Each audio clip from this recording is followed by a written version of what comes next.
Tras más de 80 años en silencio, finalmente abrieron la tumba de Blanca Estela Pavón. Pero lo que encontraron ahí dentro, no tiene explicación. Nadie estaba preparado para esto. Durante décadas, su nombre permaneció en lo más alto del cine mexicano, envuelto en un halo de nostalgia, misterio y dolor. Blanca Estela Pavón no solo fue una actriz talentosa, también fue un símbolo de dulzura, dignidad y ternura en una época marcada por hombres dominantes y voces acalladas. Pero ahora, casi 80 años después de su muerte, su historia vuelve a conmocionar al mundo por una razón inimaginable. Su tumba fue abierta, y lo que encontraron dentro ha desatado más preguntas que respuestas. Todo comenzó con una solicitud judicial firmada por un grupo de investigadores culturales, historiadores de arte y funcionarios del Instituto Nacional de Antropología e Historia, INAH, quienes buscaban verificar el estado de preservación de restos de figuras clave del cine de oro. Dentro de esa lista se encontraba ella, Blanca Estela Pavón, la inolvidable, chorreada, de Nosotros los Pobres, compañera inseparable de Pedro Infante en la pantalla grande. La exhumación fue programada para una mañana silenciosa y nublada en el Panteón Jardín de la Ciudad de México, donde descansan muchas de las grandes leyendas mexicanas. Aquella mañana, el aire parecía detenido. Un puñado de trabajadores, expertos forenses y autoridades culturales se reunieron ante la lápida de mármol blanco con letras doradas, donde apenas se leía su nombre completo, Blanca Estela Pavón Vasconcelos. Algunos curiosos, enterados de la operación, se habían acercado con flores, con lágrimas y hasta con radios viejos desde los cuales reproducían una de sus canciones más famosas, Cachito de mi vida.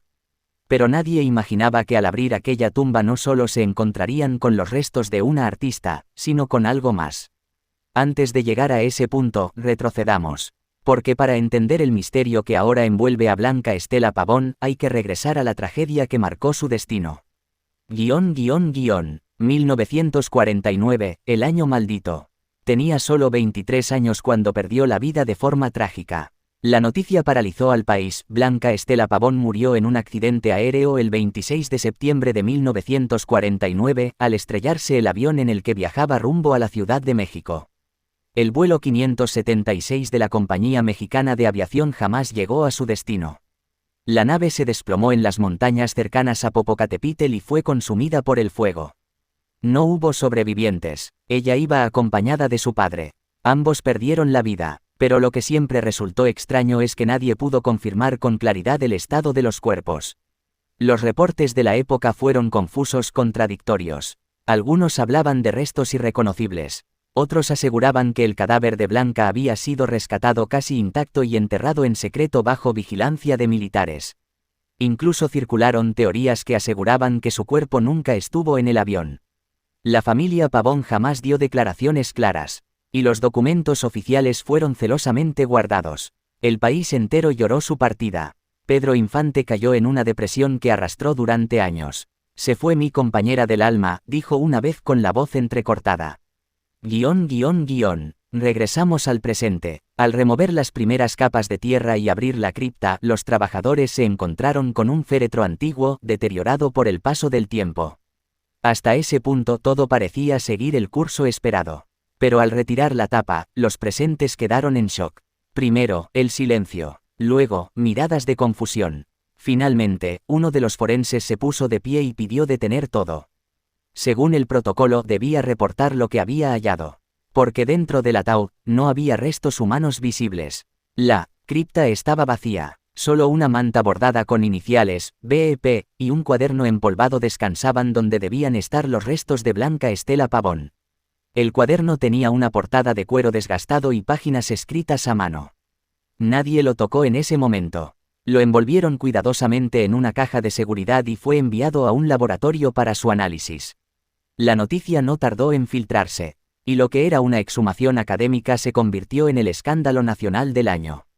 ¿Dónde estaba el cuerpo de Blanca Estela Pavón? ¿Por qué su ataúd estaba vacío? ¿Qué contenía ese cuaderno misterioso? ¿Y por qué su familia jamás habló al respecto?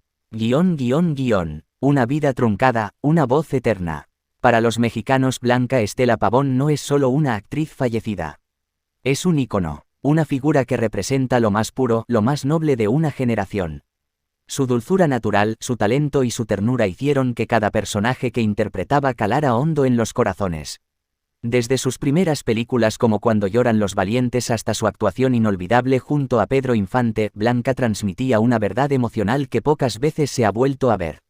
Su mirada, su sonrisa tímida, su voz melodiosa, todo en ella parecía honesto, humano, real. Por eso, al saberse que su tumba estaba vacía, la indignación y el desconcierto recorrieron todo México. Programas de televisión, radios, periódicos, todos hablaban del hallazgo. Miles de personas peregrinaron al panteón para dejarle flores y exigir respuestas. Algunos creían que se trataba de un error, otros, de una conspiración. Lo cierto es que ahora, 80 años después, la figura de Blanca Estela Pavón vuelve a estremecer al país, no desde una pantalla de cine, sino desde el misterio de su tumba vacía. Y mientras Elina investigaba el contenido del cuaderno encontrado en la cripta, una carta sin remitente apareció en la redacción de un importante diario de Ciudad de México.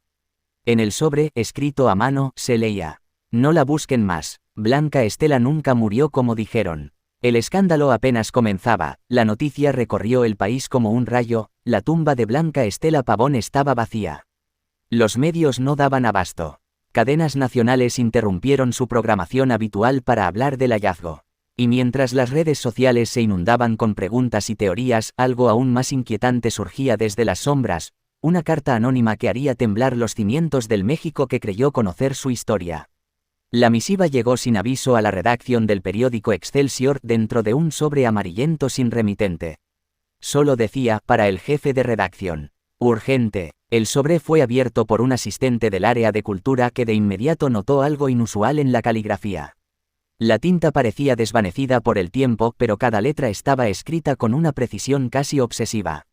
El texto contenía apenas 3 frases. Mayor que, no la busquen más. Blanca Estela nunca murió como dijeron.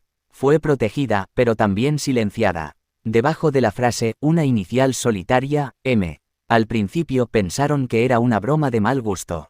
Pero al cruzar la información con lo ocurrido en el panteón, algo en el tono de esa carta resultaba demasiado auténtico.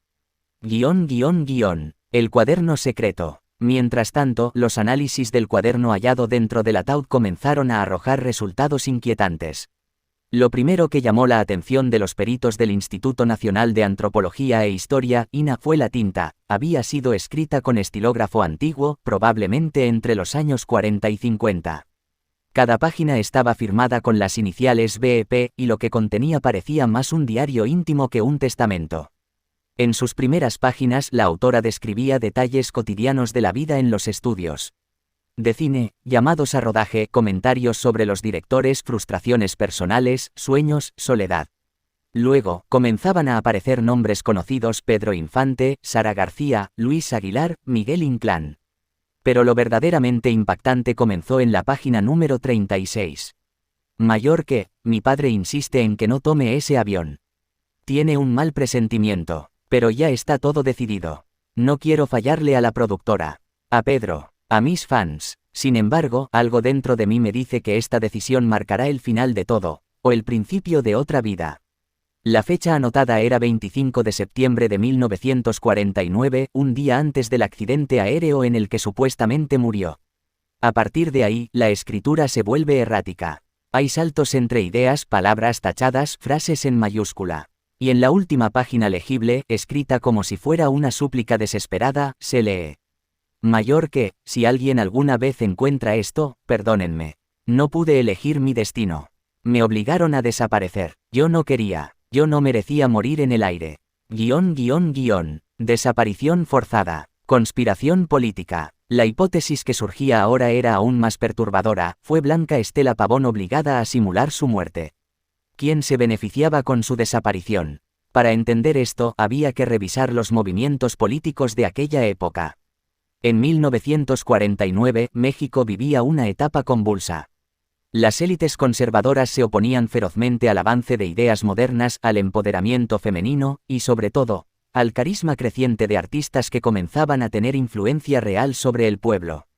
Y Blanca Estela Pavón no era solo una actriz.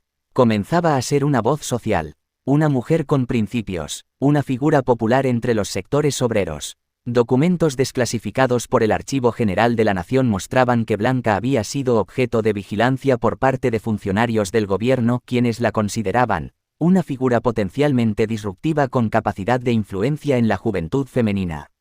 Además, durante sus últimos meses de vida, había estado en contacto con agrupaciones feministas que defendían el voto de la mujer, que no sería aprobado hasta años después, y había dado declaraciones en contra del acoso que sufrían las actrices dentro del sistema cinematográfico de la época de oro.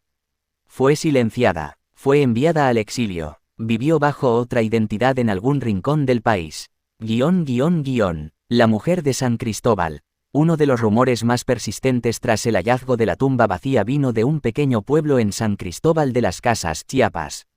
Allí, varias personas aseguraban que por décadas vivió una señora, muy fina y reservada, de rostro delicado, piel clara y cabello negro, que nunca quiso hablar de su pasado. Los locales la conocían como Doña Blanca, y decían que tenía una voz tan hermosa que cuando cantaba, los niños se sentaban a escucharla como hipnotizados. Decían también que nunca permitió que le tomaran fotos, que no usaba teléfono y que sus cartas eran siempre escritas a mano. Murió en 1985, sola, en una pequeña casa que compró al contado. El sacerdote del pueblo, ya fallecido, habría dicho en una ocasión: esa señora vino huyendo de algo grande, pero aquí encontró paz. El misterio aumentó cuando una mujer del pueblo reveló algo estremecedor: Doña Blanca me regaló un día un disco de vinilo con una canción que, según ella, había grabado hace muchos años. Cuando lo puse, su voz era idéntica a la de Blanca Estela Pavón. Pedro Infante, la otra víctima del silencio. ¿Y si ella no murió ese día, lo supo Pedro Infante? Muchos creen que sí, que la caída emocional que sufrió tras su muerte no fue solo por dolor, sino también por impotencia. Hay quienes afirman que Pedro fue presionado para callar, que fue testigo de una verdad que lo destruyó. Por dentro. Incluso hay una carta que circula entre coleccionistas, aún no confirmada como auténtica, en la que Pedro le escribe a un amigo mayor que: ella no se fue. Solo la escondieron de mí, y del mundo. No me lo van a perdonar nunca. Pero yo sé la verdad. El país entero parecía ahora mirar con otros ojos una historia que durante décadas se creyó cerrada. ¿Dónde estuvo Blanca Estela Pavón realmente? ¿Quién le robó su identidad, su fama, su vida? ¿Y qué más guardan esas páginas ocultas del cuaderno? Porque los peritos apenas habían leído el principio. Y las últimas hojas, aún sin descifrar, contenían nombres y lugares que podrían cambiar la historia del cine mexicano para siempre. La tensión en el país ya no era solo mediática, era histórica. Había una sensación de que algo profundo se estaba desenterrando, y no solo en el sentido literal. La tumba vacía de Blanca Estela Pavón ya había roto el silencio de 80 años, pero lo que venía a continuación era aún más perturbador: las últimas páginas del cuaderno hallado dentro del féretro. El INAH, junto a expertos grafólogos y paleógrafos, comenzó a descifrar cuidadosamente los fragmentos más deteriorados. Algunas hojas estaban manchadas por humedad, otras parecían haber sido arrancadas. Pero lo que lograron reconstruir fue suficiente para abrir una nueva grieta en la historia oficial. En la página 57, escrita con una letra más temblorosa que en las anteriores, Blanca había anotado: mayor que: hay nombres que no debo decir, hay pactos que no puedo romper. Pero cada vez que callo, me muero un poco más. Si alguien encuentra esto, por favor, entiendan que yo no quise irme. Me obligaron a fingir que ya no existía. Y luego, en la parte inferior de esa misma página, 5 nombres subrayados, sin apellidos, pero que ya eran suficientes para generar escalofríos en los investigadores. Pedro, Jorge, Sara, Dolores, Elías. El equipo sabía que no se trataba de simples coincidencias. Estos nombres, puestos en ese orden, se asociaban directamente con Pedro Infante, Jorge Negrete, Sara García, Dolores del Río y Elías Navarro, el entonces director general de Radio, Televisión y Cinematografía, RTC, en los años 40. ¿Qué significaba que esos nombres estuvieran escritos en su diario oculto? Fueron sus cómplices, testigos, víctimas también de un sistema que los utilizó como piezas de propaganda cultural. Pedro Infante, amor silenciado o dolor compartido. Las cartas inéditas de Pedro Infante que comenzaron a circular tras la noticia de la tumba vacía recobraron valor de forma inmediata. Una, en especial, escrita en 1950, un año después de la supuesta muerte de Blanca, parecía tener un tono extraño, lleno de resignación. Mayor que: me duele cantar cuando sé que tú todavía me escuchas, allá donde estás escondida. Me pediste que no hablara, y lo he cumplido. Pero a veces me ahoga este silencio. No quiero morir sin verte una última vez. Quienes conocían a Pedro en sus últimos años decían que jamás volvió a sonreír igual. Que su voz cargaba una melancolía inexplicable incluso en canciones alegres. Y ahora, sabiendo que podría haber sabido la verdad, todo tomaba un sentido más oscuro. Elías Navarro, la figura clave. Pero el nombre que más intrigaba a los investigadores era Elías. Poco se hablaba ya de Elías Navarro, pero durante los años 40 fue una figura poderosa con acceso directo a los presidentes de turno. Era el responsable de filtrar lo que salía y lo que no en el cine mexicano. Se decía que tenía listas negras, protegía a ciertos actores y perseguía a otros. Y Blanca Estela Pavón nunca fue su favorita. De hecho, según documentos de archivo, Elías había vetado una película protagonizada por Blanca en 1948 por considerarla ideológicamente peligrosa. La cinta se llamaba La Rebelde y fue suspendida misteriosamente durante el rodaje. Hasta hoy, nadie ha podido recuperar una sola copia. Fue esa película la razón detrás de su caída. Contenía un mensaje que no debía salir a la luz. Según los análisis del cuaderno, en la página 61, una de las más desgastadas, se alcanzaba a leer una frase apenas visible. Mayor que, ellos me advirtieron. Me dijeron que si seguía adelante con La Rebelde perdería todo. Pensé que exageraban. Ahora entiendo que era una amenaza real. La pista de Dolores del Río. Otro de los nombres del cuaderno era Dolores. Y aunque en ese momento ella se encontraba en Hollywood, era ampliamente conocida por su cercanía a movimientos de mujeres artistas y por haber enfrentado represalias al negarse a obedecer productores. Un archivo privado perteneciente a Dolores, actualmente resguardado en la Cineteca Nacional, contiene una carta sin firma que decía: Mayor que, gracias por ayudarme a ocultarla. Nadie más lo hubiera hecho. Lo que hiciste por ella, jamás será olvidado. Los curadores de la Cineteca habían asumido que esa nota se refería a una amiga de Dolores en el extranjero. Pero ahora, con la reaparición del nombre, Blanca, y la tumba vacía, todo encajaba de manera diferente.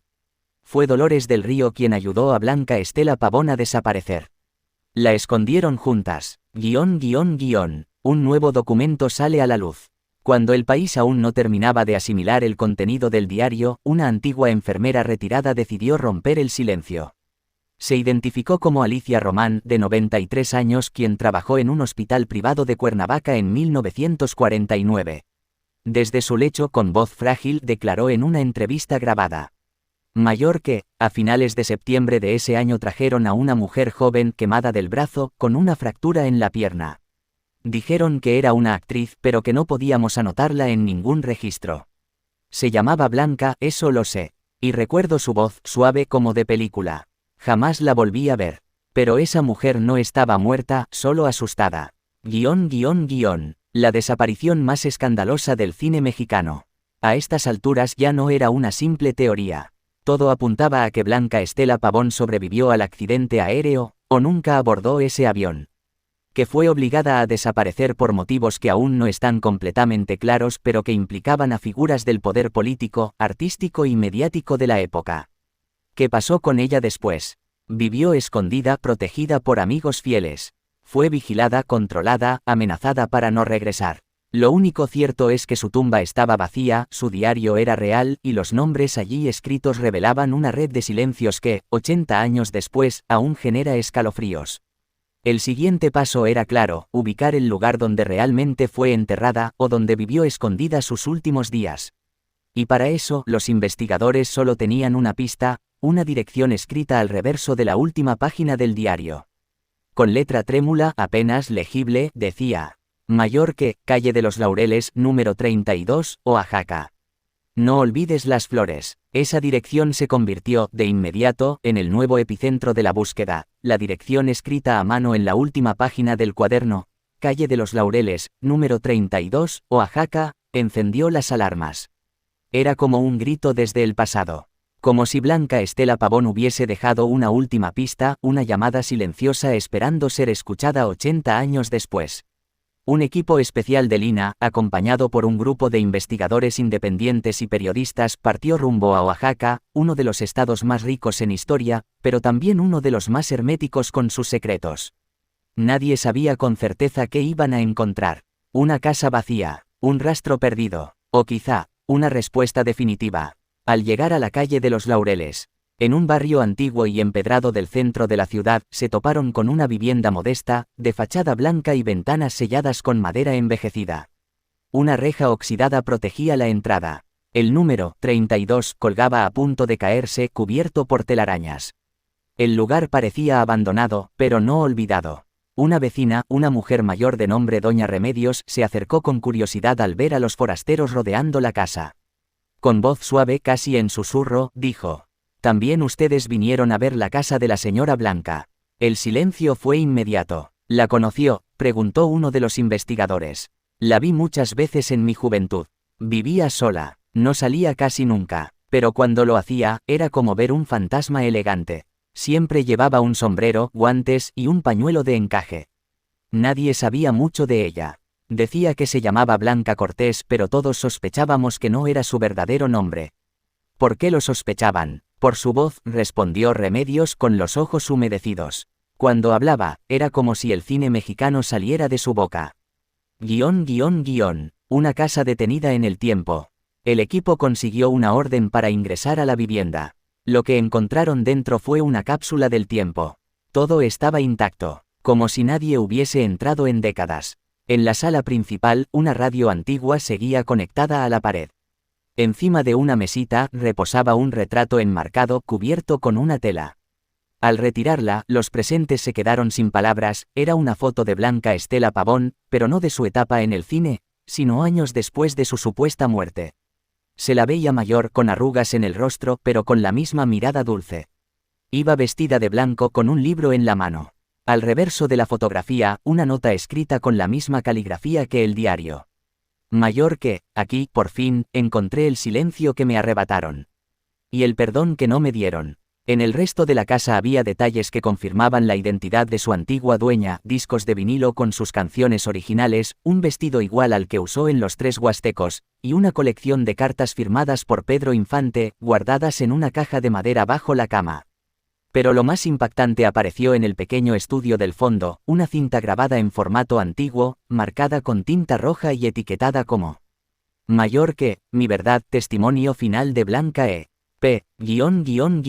La confesión en voz propia». Después de digitalizar la cinta, el equipo la reprodujo en una sala protegida por la Cineteca Nacional. La grabación, aunque afectada por el tiempo, era clara. Y la voz que salía de los altavoces no dejaba dudas: era Blanca Estela Pavón, ya mayor, hablando con una calma devastadora.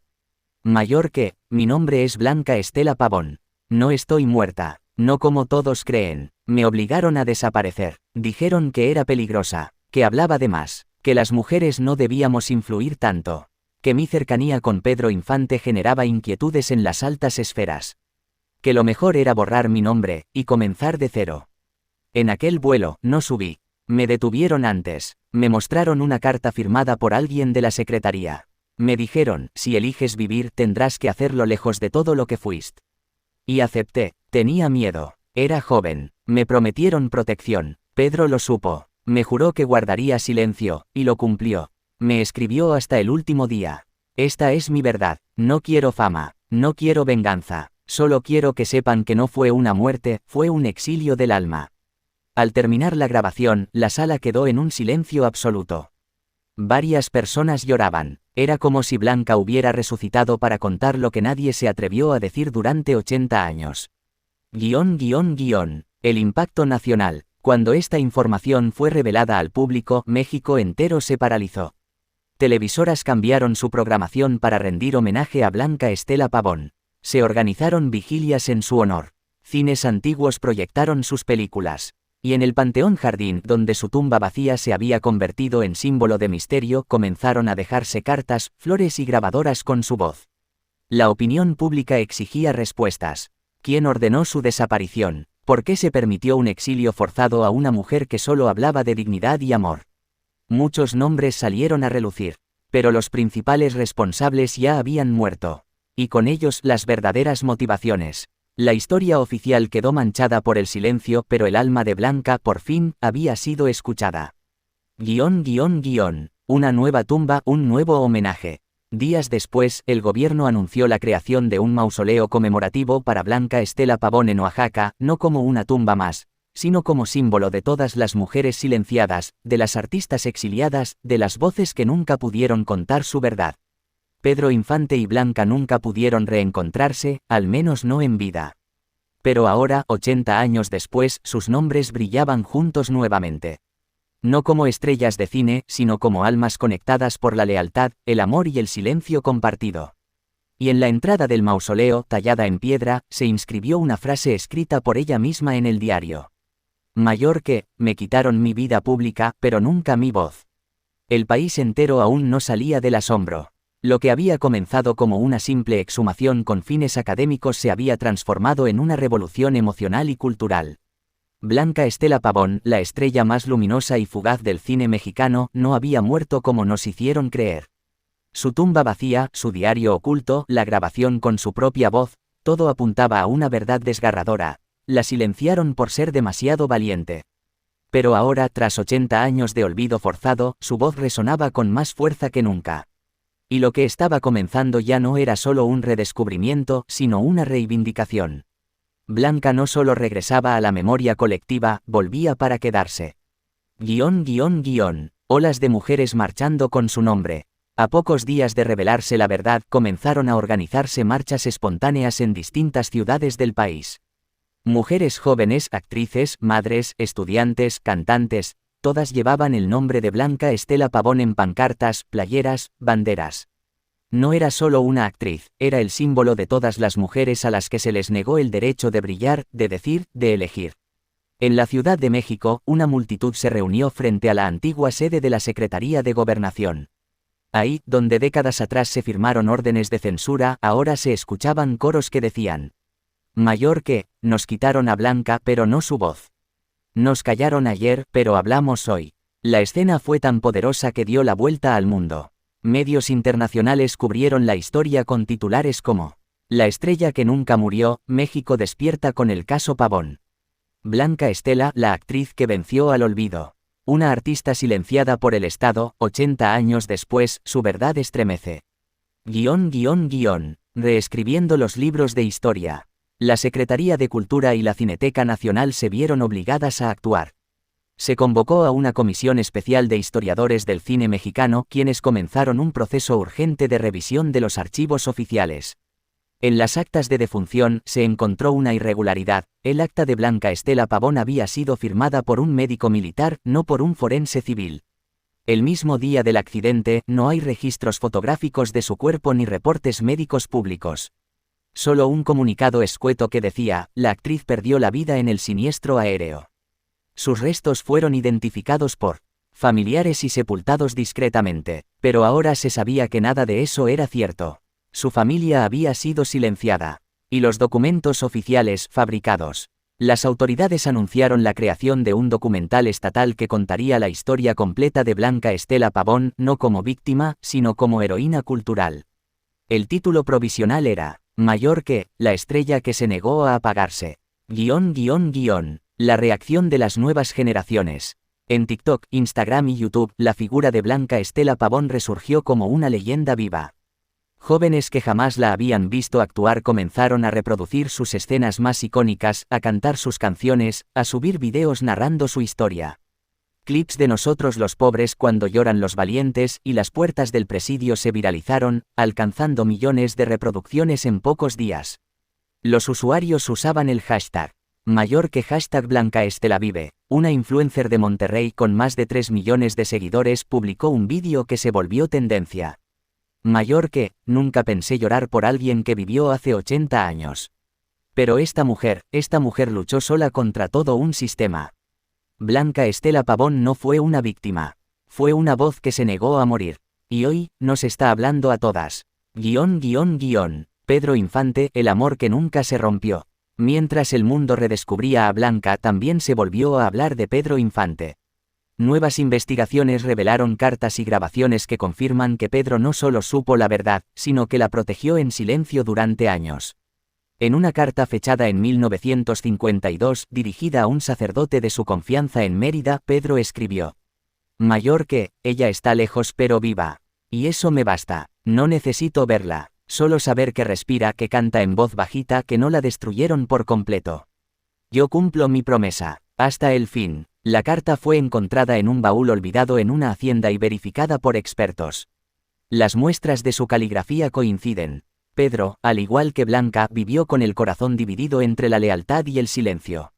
Y ahora, con esta revelación, la historia de amor que ambos vivieron, nunca confirmada en su momento, se convierte en la más trágica y bella del cine mexicano. La nueva sepultura, un homenaje eterno. El mausoleo construido en Oaxaca fue inaugurado oficialmente bajo el nombre Mayor que Santuario de la Voz Silenciada. Miles de personas asistieron al evento. Actrices, directores, músicos, periodistas, todos rindieron tributo a Blanca. En el centro del recinto, sobre una estructura de mármol blanco, reposaban ahora sus pertenencias más íntimas, su cuaderno, la cinta grabada, una réplica del vestido que usó en su última película y un micrófono antiguo con el que se grabó su voz en 1950, ya en el exilio. No se colocó un féretro. Porque ella ya no está enterrada. Ella ahora está en el alma del pueblo. Una frase fue tallada a la entrada del santuario. Mayor que, aquí no yace una mujer. Aquí renace una verdad. Epílogo vivo. El caso de Blanca Estela Pavón abrió la puerta a otras investigaciones. Otras mujeres del espectáculo comenzaron a ser revisadas. Historias de censura, de abuso de poder, de desapariciones discretas. El país comenzó un proceso de sanación colectiva gracias al coraje de una mujer que dejó todo por proteger su integridad. Y aunque Blanca ya no camina entre nosotros, su historia ahora camina con nosotros. Ya no es la actriz que murió joven. Es la mujer que nunca dejó de vivir. La conmoción provocada por la exhumación de Blanca Estela Pavón no terminó con el hallazgo del relicario ni con los documentos ocultos. Al contrario, lo que vino después fue aún más desconcertante. En medio del revuelo mediático y la atención pública comenzaron a surgir testimonios que, hasta ese momento, habían permanecido silenciados por décadas. Voces anónimas, diarios personales y cartas escondidas emergieron como piezas de un rompecabezas oscuro que nadie sabía cómo encajar. Y todas apuntaban hacia una verdad que jamás fue dicha: Blanca no solo fue víctima de un accidente, sino también de una traición que marcó su destino. Una antigua carta, fechada en septiembre de 1949, fue hallada por un coleccionista de antigüedades en un mercado de la colonia Roma, en Ciudad de México. Estaba firmada por una mujer llamada Eugenia y dirigida a su hermana en Veracruz. En ella, describía cómo había sido testigo de una fuerte discusión entre Blanca y un reconocido productor de la época en los pasillos de los estudios de filmación. Según Eugenia, Blanca amenazó con denunciar algo muy grave si no se detenía esa mentira. Las palabras eran ambiguas pero el tono era claro: Blanca había descubierto algo y se negaba a guardar silencio. Los investigadores del archivo histórico comenzaron a comparar esta carta con otros documentos similares y poco a poco, una versión inquietante comenzó a tomar forma. Se decía que Blanca había sido testigo de actos de corrupción dentro del medio artístico, especialmente en la asignación de contratos, favores y manipulación política en el cine de oro mexicano. Algunos rumores aseguraban que incluso había amenazado con abandonar el país, harta de los abusos y manipulaciones que presenciaba. Un fragmento de su diario, recuperado gracias a una donación anónima hecha al Museo de la Cineteca Nacional, confirmaba esa posibilidad. En él, Blanca escribía: «Estoy cansada de fingir, de hacer sonreír a quienes me rodean mientras por dentro me ahogo en la decepción. Hay hombres aquí que no merecen lo que tienen. Estoy pagando un precio muy alto por ser quien soy. Pero no voy a callar más». Estas líneas, escritas apenas 3 semanas antes de su trágica muerte, estremecieron a la opinión pública. ¿Acaso su fallecimiento no fue un accidente fortuito como se había dicho oficialmente? Es posible que alguien haya querido silenciarla. Las dudas se multiplicaron cuando un experto en aviación civil de la época, el ingeniero retirado Rogelio Durán, ofreció una entrevista reveladora. Explicó que el modelo de avión en el que viajaba Blanca no tenía historial de fallas recurrentes y que las condiciones climáticas aquel día no justificaban un accidente de la magnitud ocurrida. Más aún, relató que su antiguo compañero de torre de control mencionó que minutos antes del accidente se perdió toda comunicación con el piloto de forma abrupta, sin emitir la clásica señal de emergencia. Un silencio anómalo. Un apagón total. Esto, sumado a la existencia de documentos desaparecidos del expediente original del caso, reabrió viejas heridas. Nadie podía afirmar con certeza que lo sucedido aquel 26 de septiembre de 1949 fue producto de la casualidad. Algunos apuntaban incluso a la posibilidad de sabotaje. Por su parte, la familia de Blanca, especialmente sus sobrinas, se mostraban divididas. Algunas preferían mantener la versión oficial por respeto al recuerdo de su tía. Pero hubo una, de nombre María Teresa, que decidió hablar. Frente a las cámaras de un medio independiente confesó algo que había guardado por más de 5 décadas. Mi abuela nos decía que Blanca ya no quería viajar en avión. Tenía miedo. No era un miedo normal, ella lloraba, gritaba, decía que algo malo iba a pasar. Que había visto cosas, y que si hablaba, la iban a desaparecer. Esa palabra usó, desaparecer. Yo era una niña cuando la escuché, pero esa palabra se me quedó grabada. Nadie quiso escucharla. Y luego pasó lo que pasó. Las redes sociales estallaron. La teoría del accidente fue puesta en duda como nunca antes. Incluso se organizó una petición para reabrir formalmente el caso bajo una figura histórica, pero la falta de documentos oficiales hizo que todo se estancara en un limbo legal. Aún así, el daño ya estaba hecho, la imagen de Blanca Estela Pavón como una simple estrella de cine trágicamente fallecida había cambiado para siempre. Ahora era símbolo de valentía, de resistencia silenciosa, y de los oscuros secretos que yacen detrás de los reflectores. Mientras tanto, el relicario hallado en la tumba fue resguardado por un comité de historiadores y familiares cercanos. Nunca revelaron públicamente su contenido exacto, pero una fuente cercana filtró que dentro había un mechón de cabello y un trozo de papel con apenas una frase escrita: "Lo intenté, pero no me dejaron". Esa frase se volvió viral. Miles de mujeres la compartieron en redes, la imprimieron en camisetas, la pintaron en murales. Blanca Estela Pavón, la actriz de voz dulce y mirada firme, se transformó en ícono de una causa mucho más grande. Ya no era solo la novia de México, era el rostro de todas aquellas mujeres que intentaron decir la verdad, y fueron silenciadas. Así concluye esta historia, no con una respuesta clara, sino con más preguntas que nunca. Porque hay heridas que ni el tiempo puede enterrar. Porque hay verdades que se niegan a morir. Y porque, incluso después de 80 años, la voz de Blanca Estela Pavón sigue resonando con fuerza, desde el silencio profundo de su